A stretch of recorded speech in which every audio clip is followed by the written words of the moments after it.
That is Crispin Glover from Back to the Future.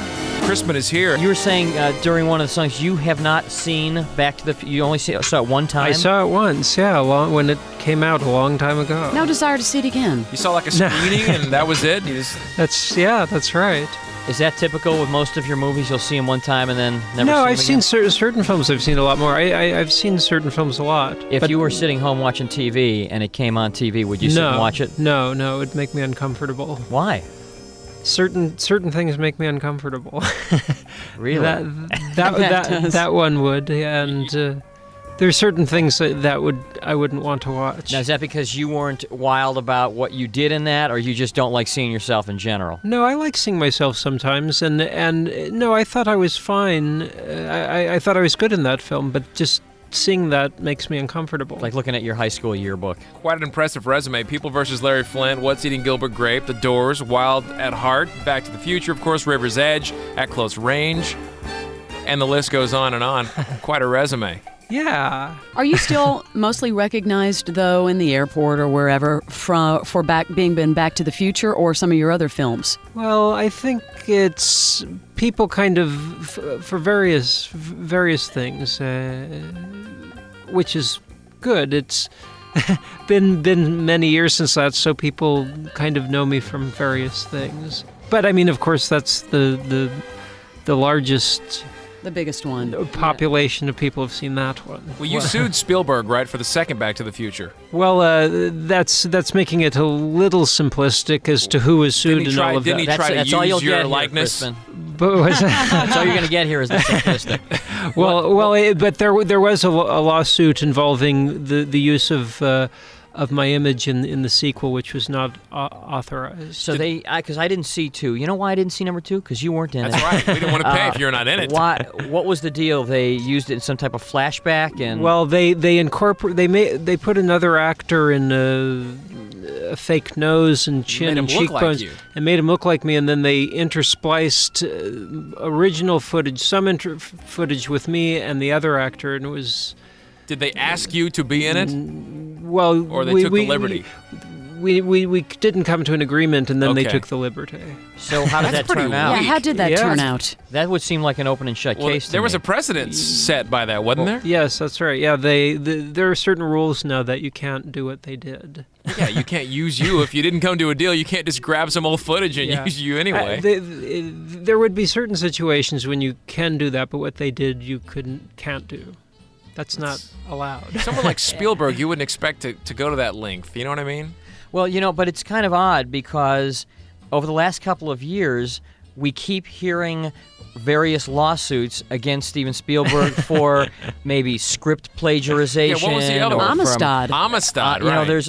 We keep hearing his name popping up in these, and I don't know if that's just because he's a big target or what, but you know what I'm saying? Yeah, I know exactly what you're saying. Is there, I wonder if there's... I think we know what you're saying. Exactly what you're saying. Anyway. That's too bad. So what happens? You ended up owning his mother's kosher restaurant on Pico, or what? Well, what it is we came to a mutual settlement, an amicable agreement. I can't remember the wording I'm supposed to say. A check. A check. I'm supposed to say. I can't remember what the words are. But you came to some type of settlement. Mutual satisfaction. That's what it is. There we go. Yeah. Okay. We came to so we're both satisfied. There were enough digits on the check to be satisfied. We mentioned a lot of people would recognize you obviously from Back to the Future, and they know you from The Doors, which was a great movie, and of course JFK. But I wasn't in JFK. I'm not JFK. I mean People versus Larry Flint. Larry Flint.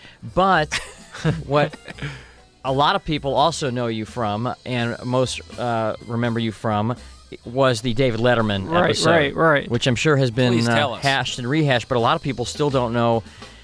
Let me set it up, and you tell me if this is... Okay. You were on his show back in, 80-something? This is when he was at NBC. Yeah. A long time ago. You were showing him some martial arts that you had recently taken up, correct? Well... I wouldn't say people of course always ask me about this, and the weird thing about it is it's more people of course talk about it than what it is, so there's all these variations and changes. You were thrown off the show.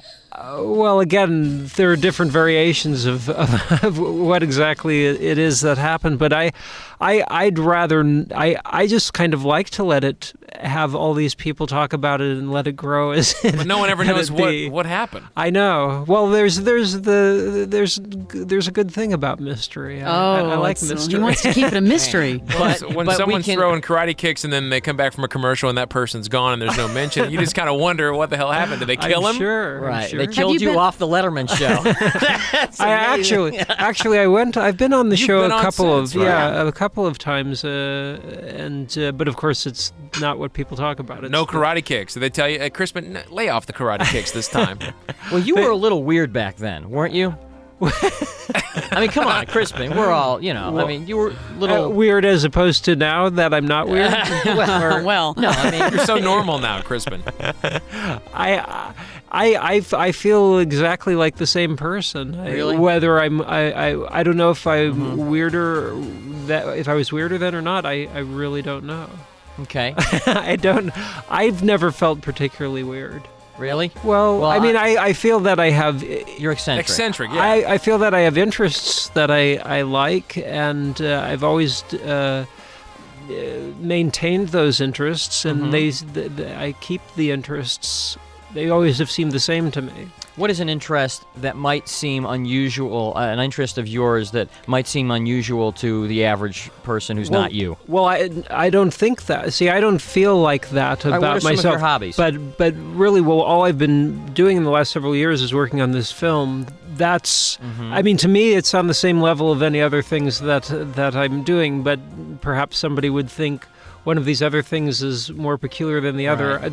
They're interests that I have. Of course, that's not like a weird thing that when somebody makes a film, people what are don't your consider hobbies? that weird. I mean, I play tennis. I like Well, softball. What do what do you you do outside of golf? acting? You play golf? I mean, making this. Well, years ago, I made a lot of these books, which I do the slideshow with. But it's like, to me, it's all kind of the same thing. I always do these various things, the record or the books or the film.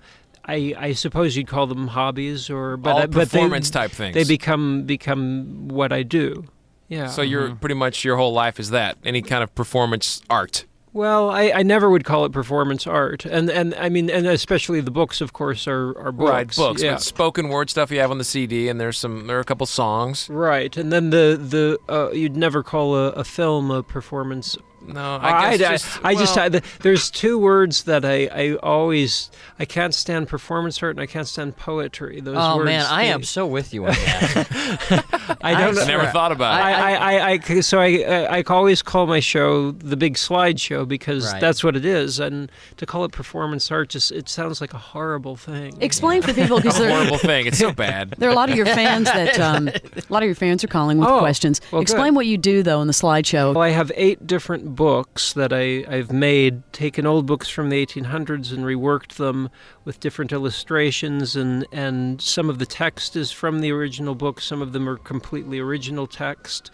They're all different stories, and I have slides of them, and I narrate the 8 different books. How long does this last? That's about an hour long. And then there's an intermission before that, and before that I'll be showing a test cut of this film that I've directed, which is a feature-length film. Are you in the film? Yeah. Yes. Yeah, and I don't like to say too much about it because it still isn't perfectly done. And It's a mystery. well, and until it's absolutely completed, I like to leave it a bit of a mystery. This interview isn't over. More after a quick break. You can also find it and more on the Morning X with Barnes and Leslie podcast. You're inside the best of the Morning X.